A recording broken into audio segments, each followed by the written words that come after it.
안녕하세요. 남과 북의 같음과 다름을 알아가는 통일합시다 시간입니다. 오늘은 러시아 푸틴 대통령이 우크라이나 진입 명령을 내리자 지난 22일 러시아 군대가 우크라이나를 진입하며 러시아와 우크라이나 사이에 전쟁이 발생했는데요. 그와 관련해 가지고 짚어보고자 합니다. 오늘도 최주가 회장님 모셨습니다. 안녕하세요. 안녕하세요. 네, 회장님. 지난 22일 날 러시아와 우크라이나 전쟁이 발생했는데요. 이 전쟁을 어떻게 보시나요? 지금 21세기에 들어와서 지금 하는 가장 큰 전쟁이라고 할 수 있는데 예견된 전쟁이었던 것 같고 이제 러시아가 다시 세계 재패를 꿈꾸고 있으면서 부활하는 시점에 우크라이나라는 중립지역에 있는 국가에 대한 또 군사적인 액션을 취하는 과정이 아닐까 이렇게 생각을 하고 참 불행한 일이라고 생각을 해요. 그러면 이게 러시아가 이미 전에 철저한 준비를 하고 그 푸틴 대통령이 계획을 했던 예정된 시나리오였잖아요. 이게 어쩔 수 없이 꼭 맞닥뜨려야 했던 전쟁일까요? 우크라이나 입장에서는? 사실 러시아의 어떤 팽창을 위한 어떤 그런 욕심에 의해서 벌어진 일이라고 생각을 하고, 왜냐하면 러시아가 명분을 거는 것이 나토가 점점 국경 지역을 가까워오기 때문에 군사적 위협을 방지하기 위해서 완충지대가 필요한데, 그게 이제 우크라이나나 벨라루스나 이런 나라들이 필요했는데, 우크라이나가 나토에 가입하겠다고 하는 것 때문에 우리는 군사적 위협을 받고 있기 때문에 그걸 한다고 했는데, 사실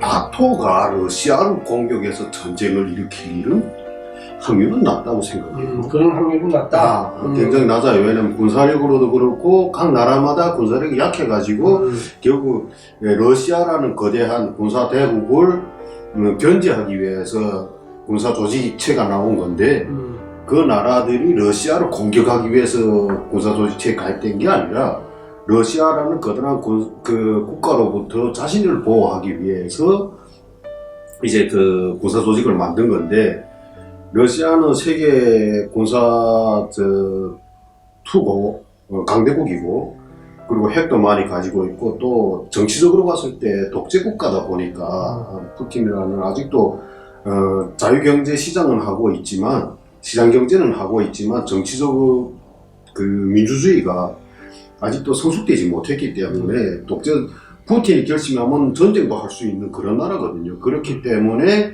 나는 사실 필요한데, 푸틴은 나토가 자기네인데 위협이 되기 때문에 우선 위협을 막기 위해서 우리는 그게 필요하다고 명분을 달았던 것 같아요. 또는 푸틴 대통령이 우크라이나를 공격하기 위한, 전쟁을 일으키기 위한 나름의 명분이고, 지금 글로벌화 되어가는 세계 질서, 세계의 어떤 그 글로벌 체계를 봤을 때는 지금 이 시대에 전쟁이 과연 합당한가 하는 거죠. 사실은 이렇게까지 하면서 강대국이 되고 싶고 패권국이 되고 해야 된다는 정도로 이렇게 국가 간의 어떤 그 장벽이 높고 이런 시대가 아니잖아요. 2차 세계대전 전도 아니고, 이제는 경제도 다 글로벌 경제가 돼가지고 다 서로 무역을 하고 다 이렇게 연결이 되어 있거든요. 이런 시대에 이렇게 한다는 거는 푸틴으로서는 좀 그런 게 좀 있는가 봐요. 이전에는 G2였는데 중국이라는 거대한 국가가 부상하면서 3로 밀리면서 이제 국제사회에서 말하자면 G가 약해진 부분에 대한 옛날 러시아라는 또 소련이라는 연방공화국일 때 누렸던 어떤 국제적 옛날의 영감을 다시 가지고 싶고, 모든 것을 패권국인 미국과 같이 모든 걸 해서 좀 지위를 높이고 싶은 욕심에서 지금 사실은 일어났다고 저는 생각합니다. 전쟁이 일어났는데, 정말로 국제사회에 GDP나 국제사회의 어떤 OECD 국가 이런 기준에서 봤을 때는 우크라이나는 경제적으로 굉장히 열악한 국가거든요. 네, 농사가 지금. 그런데 지금 전쟁까지 겪게 되면 나라가 굉장히 어렵고 힘들잖아요. 우리가 러시아의 전쟁을 그냥 국제사회에서 방치하게 되면 실은 영토가 크고 인구가 많고 군사력이 큰 국가들이 결국은 지구촌을 지배해야 된다는 그런 논리가 형성이 되기 때문에 우리는 21세기에 들어서 전쟁은 어떤 이유든 전쟁은 없어야 된다라는 그런 관념을 가지고 있어야 되는데 지금 푸틴은 20세기의 마인드, 19세기 그렇죠. 마인드에 지금 머물러져 있는 것 같아요. 그래서 지금 우크라이나가 이런 전쟁의 폐허 속에 지금 휘말리고 있는 것에 대해서는 굉장히 우리도 안타깝게 생각을 해야 될 것 같고요. 만약에 대한민국에 이런 사태가 발생한다면, 예를 들어서 우리가 과거 역사를 보면 조선 말기에 일본에가 붙었다, 청나라에 붙었다, 그리고 뭐 짤이 러시아에 붙었다, 이렇게 대국들에 붙어가면서 우리 국가의 운명을, 나라의 운명을 이렇게 맡겨왔던 시절이 있듯이, 만약에 대한민국 지금 21세기 현 시대에 대한민국에 이런 사태가 일어난다고 했다면 미국은 어떻게 해야 할 것 같아요? 지금으로서는 이제 미국하고 군사 협정이 어느 정도 되어 있고 군사 동맹이 되어 있고 서면상 계약상 한반도에 전쟁이 일어나면 미군이 자동으로 개입이 되어서 동맹 국가를 지켜준다 이렇게 되어 있어요. 근데 사실 저는 최근의 국제 질서나 이런 분쟁 지역들을 보면서 미국도 말은 그렇게 하고 지금 한다고는 하지만 자기 국내 정치가 힘들어지고 지금 현대 미국에서 사는 사람들이 전쟁을 반대한다고 시위를 하고 대통령이 정권 지지율이 떨어지고 하면은 대통령들도 자기 권력을 유지하기 위해서 손익계산을 해보고 손실이 많을 것 같으면 손 뗄 수도 있다는 거죠.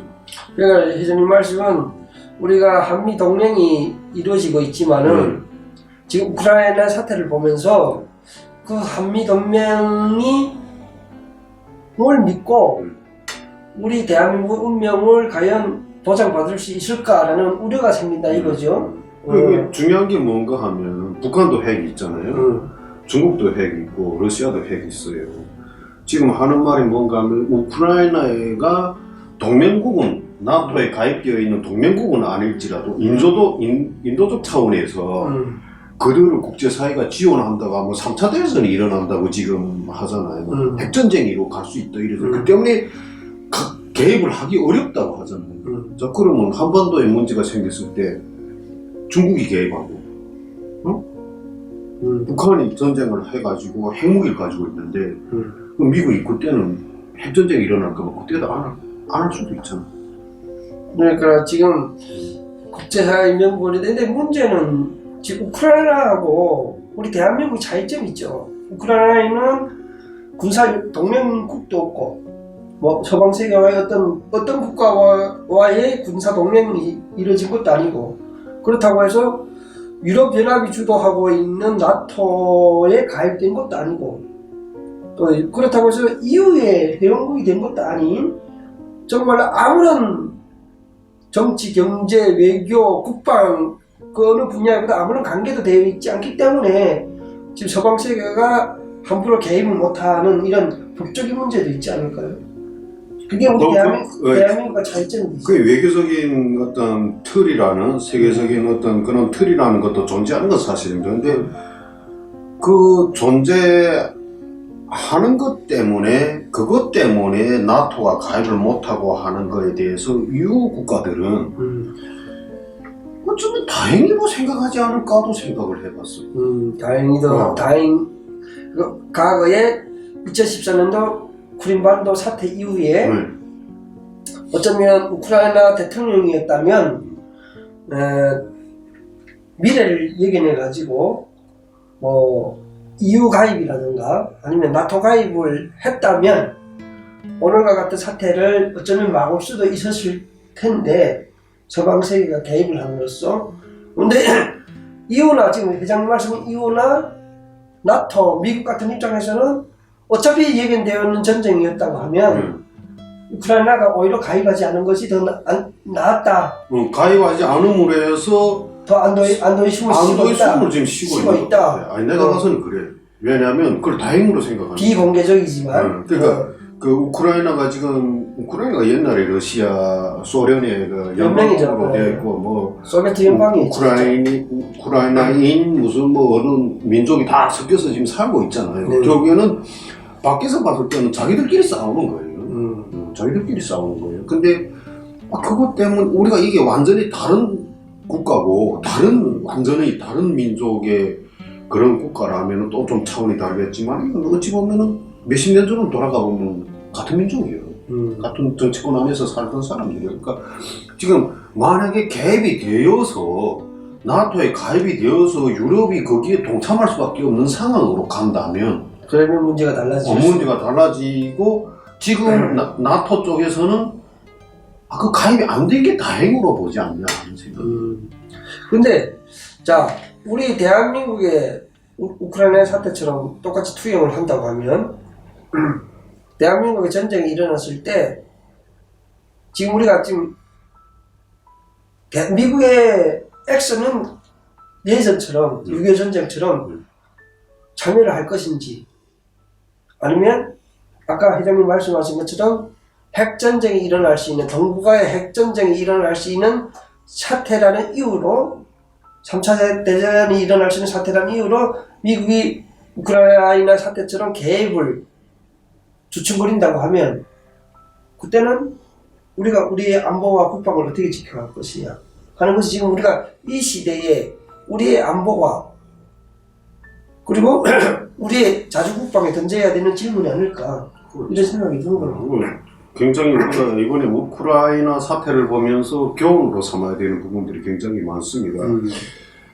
미국이 한반도의 그 6.25 전쟁 당시에 개입을 하였고 후에 이제 그 구사동맹을 체결을 하고 자동적으로 한반도에 문제가 생기면 자동적으로 그 전쟁에 개입되게끔 되어 있는데 그때 상황과 지금 상황이 같은가 했을 때는 시대도 완전히 다르고 완전히 다르고 환경도 많이 변했고 그리고 국제관계가 좀 더 세밀하고 좀 더 디테일하게 복잡하게 좀 얽혀있고 경제적으로 얽혀있고 그 다음에 그때 사람들이 국민적 의식하고 그게 미국이었던 대한민국이었던 세계 자유진영과 사회주의 진영으로 나뉘었을 때 의식하고 지금 완전히 틀리기 때문에 이걸 우리가 그냥 뭐 구사동맹을 해서 우리는 이렇게 계약상 서류상 우리가 이렇게 계약이 되어 있다 이것만 믿어서는 안 된다. 그러면 지금은 시대가 많이 달라졌고 국제관계가 더 복잡한 관계로 얽혀 있고 국익이나 손익관계도 정말로 예전에 단순 시대가 아니라 멀티 시대로 오다 보니까 복잡하기 때문에 미국만 한미 동맹만 믿고 있다가는 우리도 우크라이나처럼 한순간 당할 수도 있는 그런 것이 지금 우크라이나 사태가 주는 교훈이다. 이번에도 그 보니까는 미국에서 국제금융 시스템 결제 시스템에서 러시아를 퇴출시키려고 했는데 유럽 국가들이 반대했어요. 왜냐하면 자기들에게 너무 경제적 피해가 오니까. 자 지금 금융 시스템, 시장 경제 다 연결이 되어 있어요. 그렇기 때문에 야 이거 뭐 그냥 저 나라 작은 나라 하나 그냥 희생하면 되지. 미국이 그냥 던질 수도 있다는 거예요. 그래 우리가 물론 동맹도 필요하고 어떤 친구도 필요하고 같이 어려움을 극복해 가는데 필요하겠지만 자기 스스로가 각오하고 준비되지 않으면 지킬 수가 없다는 걸 깨달아야 된다는 거죠. 그러니까 결국은 미국 한미 동맹도 중요한 건 사실인데 우리 자주국방을 대한민국이 스스로 만들어내지 않으면 우크라이나 사태 같은 사태가 대한민국에 떨어진다면 우리도 무방비 상태로 당할 수밖에 없다. 이번에 이 대통령 선거 유세 관련 도중에 이 우크라이나 사태가 터졌는데 이 사태를 두고 이재명 대통령 후보자와 윤석열 대통령 후보자 사이에 안보를 가지고 견해차가 굉장히 나눠지고 있거든요.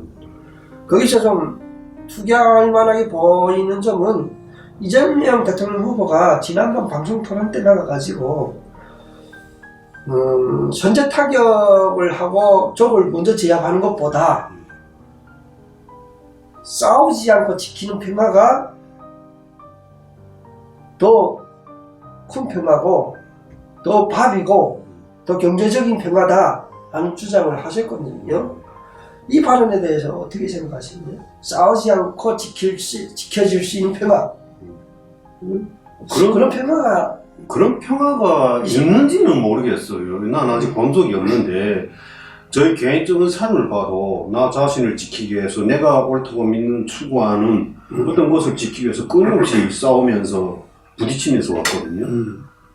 이재명 후보는 인생을 살면서 그 평화를 위해서 늘 지면서 늘 베풀면서 늘 자기 마음을 다운시키고 왔는지는 모르겠는데 내가 봤을 때는 아마 대통령 후보 나온 중에 아마 제일 치열하게 산 것 같은데 제일 많이 싸우고 했던 것 같은데 대통령 그 평화를 바라지 않는 국민이나 국가가 어디에 존재하겠어요? 다 바라죠. 그러나 진정한 평화는 자기 힘을 키우고 힘이 강했을 때 지켜진다고 저는 생각합니다. 그렇게 생각하십니다. 지난 역사는 항상 반복이 될 가능성이 있다고 하잖아요. 지난 우리 조선 말기일 때, 조선 시대 말기일 때 우리 울사오족 중에 이완영 씨가 있었는데 이완영 씨가 당시에 일본한테 우리 주권을 넘길 때 그런 뉘앙스의 소리를 했거든요. 전쟁보다 더러운 평화가 나. 더 나쁜 더러운 평화가 낫다. 전쟁보다 나쁜 평화더라도 전쟁보다 낫다 이런 표현을 했거든요. 근데 이재명 대통령 후보자 발언이 그때 조선시대 말기에 있었던 이완영 씨의 발언하고 비슷한 맥락이 된다고 생각하시진 않나요? 비슷해요. 그 결국에는 똑같은 말인데 그러면 솔직한 말로 북한이 내려와서 본인이 대통령이 됐다고 치면 정권 내놔 하면 평화를 위해서 내놓겠다는 거예요. 그러니까 이완영 씨가 당시에 일본에게 우리 주권을 넘길 때 합리화를 하기 위해서 내놨던 것이 아무리 나쁜 평화라도 전쟁보다는 낫다. 이것이 다 누구를 위한 거다? 조선을 위한 거다 라고 주장을 하면서 그 우리의 주권을 일본한테 넘길 때 합리화를 했거든요. 지금 이재명 대통령 후보가 이야기하는 싸우지 않고 지킬 수 있는 평화 이런 발언도 지금 보면 2017년도 당시에도 이가 비슷한 발언을 해가지고 지금 논란이 됐거든요. 이가 2017년 당시에도 그때도 논란이 됐는데 정말로 우리가 싸우지 않고 지킬 수 있는 평화 있으면 참 좋죠.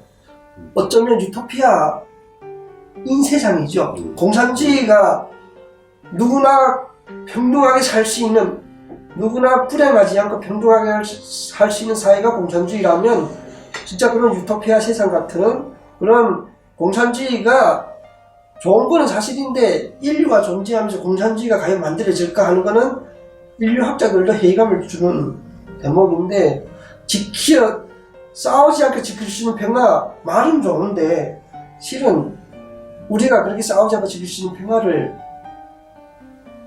주적인 북한이 그랑나설 것이냐 하실 때는 아니라는 거죠. 자, 북한은 평화의 개념을 어떻게 가지고 있죠? 북한 군대에 있을 때 노래도 많이 불렀지만 우리 총대에 평화가 있다. 우리의 총대 위에 평화가 있다. 그리고 조국 통일은 무력으로 해야 된다. 무력 통일과 통일을 해야 된다. 이러한 것들을 매일같이 노래 부르면서 사상교육을 받으면서 군 생활을 했어요. 근데 대한민국은 평화를 원하고, 그러니까 평화라는 게 과연 누구한테 필요할까? 과연 누구에게 더 필요할까를 이렇게 봤어요. 한번 찾아보니까 이재명 후보가 저런 말을 하고 또 좌파 정권, 진보 정권 시기에는 계속 지금도 그런 말을 많이 하는데, 이 어려움이 왔을 때 보면은 항상 이 나약한 사람들이 또 존재해요. 이 겁을 먹고 이런 사람들. 그러니까 평화를 누구나 다 원하긴 하지만 자기 이 권리가 침해되고 어떤 이익이 침해될 때는 나서서 싸워야 된다고 말해야 그걸 지키기 위해서 나서야 된다고 말해야 되는 게 옳잖아요. 원래는 맞아요, 그게. 근데 뭐 무조건 평화를 해야 된다고 하는 거는 나약함이라고 나는 생각을 하거든요. 나약함. 네, 그래서 제가 이번에 그 우크라이나 사태도 보면서 참 우크라이나의 오늘 새벽도 이렇게 영상을 유튜브를 보면 이럴 때 과연 필요한 게 뭘까? 우크라이나가 지금 필요한 게 뭘까를 봤어요. 물론 무기도 필요하고 여러 가지 그 물자들도 필요하고 여러 가지 다 필요한데 내가 보니까 영웅이 필요해. 영웅이 필요하다. 용기 있는 자가 필요한 것 같아요. 이 시대에 이 난세를 극복하고 이겨낼 수 있는 영웅이 난세 영웅이 필요한 것처럼 난세 영웅이 필요하다. 우리가 이순신 장군이 그 연평해전 같은 연평해전이 아니지. 그때 당시 임진왜란 당시에 그걸 보면은 국력이 열세하다고 해서 꼭 지는 건 아니에요. 지는 건 아니거든요. 12척의 배를 가지고 그 300척의 일본 배를 막았잖아요. 그렇게 해서 임진왜란이라는 전세를 바꿨던 그런 게 있기 때문에 어떤 무장과 무력, 어떤 신식 무기보다도 나는 영웅이 필요하다고 생각해요. 그래 우크라이나에도 자기족을 사랑하고 지금 보니까 가슴 아픈 게 보니까 전쟁이 일어날 것 같으니까 다 차에다 자기 가족을 싣고 국경을 통해서 다 다른 나라로 가요. 뭐 피난을 간다고 하는데 물론 노인들과 아이들, 여성들은 피난을 가는 게 맞아요. 그래도 나는 해외를 나가는 건 아니라고 생각하거든요. 자기 국내에서 싸워야 된다. 자기 조국을 위해서. 자기 국내에서 어디 농촌 지역이나 군사시설과 먼 지역으로 가는 것까지는 저는 이해해요. 그 외에 자기 조국을 위해서 싸울 수 있는 사람들은 총 들고 싸워야 된다. 자, 이 시점에서 그러면 회장님 말 들으면서 이 시점에서 질문 한 가지 던지고 싶은 질문이 뭐냐면 대한민국에 전쟁이 일어났다 가정하면 대한민국 지금 5,600만 인구 중에 몇 명이 조국 대한민국을 위해서 싸울 것 같아요? 많지 않을 것 같아요. 군대 지금 현역으로 보면 군대들 내놓고는 근데 대한민국은 참 그 삼면이 바다가 돼가지고 국경이 없으니까 뭐 배를 타고 바다에 떠서 피난을 하겠는지는 모르겠지만은 지금 대한민국이라는 경제적 상황에서 그래도 선진국의 어떤 그런 삶을 누리고 살아가는 국민들이 과연 북한이 쳐들어온다고 할 때 전쟁이 일어날 때 나의 조국과 나의 민족을 지키기 위해서 목숨 걸고 나설 수 있을까 했을 때는 저도 회의적이에요. 대한민국 국민들이 정말로 우크라이나처럼 전쟁이 일어났다고 했을 때 조국 대한민국을 위해서 싸울 수 있는 사람은 많지 않다.